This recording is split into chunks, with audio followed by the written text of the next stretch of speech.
Assalamu alaikum, dear students. My name is Asad Abbas and I am your science teacher. Today our topic is wavelength. What is wavelength? The shortest distance between two consecutive crust or trough is called wavelength.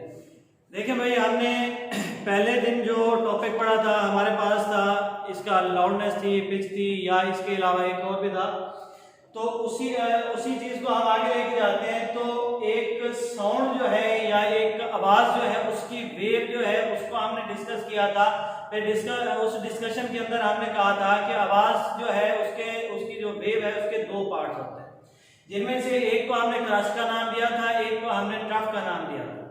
अब ये हमारे पास के उस wave का जो दरमियानी distance था, जो उसका दरमियान वाला डिस्टेंस था, उसको आज हम डिस्कस कर रहे हैं और उसको नाम दिया जाता है वेवलेंथ का। तो इसकी हम डेफिनेशन ये करते हैं कि the shortest distance between two consecutive crust और ट्रफ। इससे मुराद ये है कि वो कम से कम फासला जो कंसेक्यूटिव क्रस्ट के दरमियान है या फिर कंसेक्यूटिव ट्रफ के दरमियान है। कंसेक्यूटिव क्रस्ट और ट्रफ से क्या मुराद है? कंसेक्यूटिव से मुराद ये है कि एक के बाद दूसरा, मतलब कि मुसलसल जो आते जाते हैं। ऐसा ना हो कि अगर ये हमारे पास एक ट्रफ है तो हम कहें कि यहां से लेकर ये वाला जो तीसरा ट्रफ है, इनका जो दरमियानी डिस्टेंस है ये वेवलेंथ है, ये नहीं। हम क्या कहेंगे कि distance between two consecutive crust, या तो हम क्रस्ट की बात करेंगे या फिर हम ट्रफ की बात करेंगे, लेकिन दोनों जो है कंसेक्यूटिव होने चाहिए। दोनों क्या होने चाहिए? कंसेक्यूटिव होने चाहिए। और ये जो वेवलेंथ है इसको हम सिंबॉलिकली इस साइन से शो करते हैं और इसको कहा जाता है लैम्डा। क्या कहा जाता है भाई? लैम्डा कहा जाता है। ये साइन इस तरह से होता है ये। अब इसी तरह से हमारे पास एक दूसरी टर्म यहां पर इस्तेमाल होती है जिसको हम एम्पलीट्यूड का नाम देते हैं। अब ये एम्पलीट्यूड क्या होता है? एम्पलीट्यूड की डेफिनेशन ये होगी कि maximum distance of the particle of the medium from the mean position. Mean position से क्या मुराद है? बिलफर्ज अगर हमारे पास ये एक सिंपल पेंडुलम है, इस वक्त ये रेस्ट हालत में है। रेस्ट हालत के बाद ये वाली जो इसकी पोजीशन है जहां पर इसकी रेस्ट कंडीशन काउंट की जाती है, ये इसकी मीन पोजीशन होती है, ये इसकी वस्ती पोजीशन। अब इसे हम यहां से अगर यहां तक मूव कराते हैं, कराने के बाद हम छोड़ते हैं, छोड़ने के बाद यहां पे पहुंचेगा और इसके बाद जब यहां से यहां तक आएगा तो अब इसका जो डिस्टेंस हम काउंट करेंगे, ये उसकी ए पोजीशन है, ये ओ है और ये क्या है? बी है। अब ए से ओ तक या बी से ओ तक का जो दरमियानी डिस्टेंस होगा इसको आप एम्पलीट्यूड कहते हैं।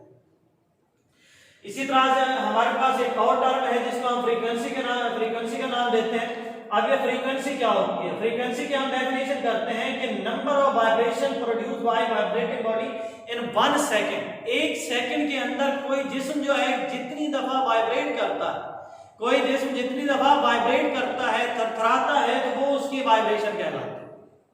दोबारा देख लें कि फ्रीक्वेंसी की हम डेफिनेशन क्या करते होते हैं। फ्रीक्वेंसी जो है एक ऐसी टर्म है जिसके अंदर बच्चे हम लोग ये बताते हैं कि जो ऑब्जेक्ट हम स्टडी कर रहे हैं कि वो पर सेकंड के अंदर जितनी वाइब्रेशन करता है वो वाइब्रेशन जो है उसकी कहलाती है फ्रीक्वेंसी। अब ये जो फ्रीक्वेंसी है इसका फॉर्मूला भी होता है F is equal to 1/T। F is equal to 1/T। ये जो फ्रीक्वेंसी है इसको स्मॉल f से शो किया जाता है और इसका फॉर्मूला जो है 1/T है। 1/T से मुराद ये है कि एक सेकंड के अंदर जितनी दफा वो वाइब्रेट करती है। इसके बाद ये जो फ्रीक्वेंसी है इसका एक ऐसा यूनिट होता है, फ्रीक्वेंसी का ऐसा यूनिट जो है हर्ट्ज काउंट किया जाता है। इसी तरह से हमारे पास जो वेवलेंथ थी इसका भी एक यूनिट होता है और इसके बाद जो हम एम्पलीट्यूड करते हैं इस एम्पलीट्यूड का भी एक यूनिट होता है। अगर देखा जाए तो ये एम्पलीट्यूड हो गया या इसके अलावा ये वेवलेंथ हो गई, ये दोनों जो है तकरीबन एक चीज है। तो इसलिए इनका जो हम यूनिट काउंट करेंगे, इनका यूनिट भी हम एक ही काउंट करेंगे क्योंकि ये लेंथ होती है। लेंथ जो है उसका ऐसा यूनिट जो है आपको पता है कि ये मीटर होता है, इसलिए इसको हम स्मॉल m से शो करते हैं। इसके बाद कुछ प्रीफिक्सेस इस्तेमाल किए जाते हैं, जिस तरह से हम सेंटीमीटर यूज करते हैं, मिलीमीटर यूज करते हैं, या इसके अलावा जो है हम किलोमीटर यूज करते होते हैं, तो वो प्रीफिक्सेस होती हैं। तो आज का हमारा टॉपिक था ये वेवलेंथ, एम्पलीट्यूड, और इसी के साथ साथ हमारे पास फ्रीक्वेंसी, वेवलेंथ की डेफिनेशन आपने की, इसके बाद एम्पलीट्यूड की, फिर इसके बाद फ्रीक्वेंसी की।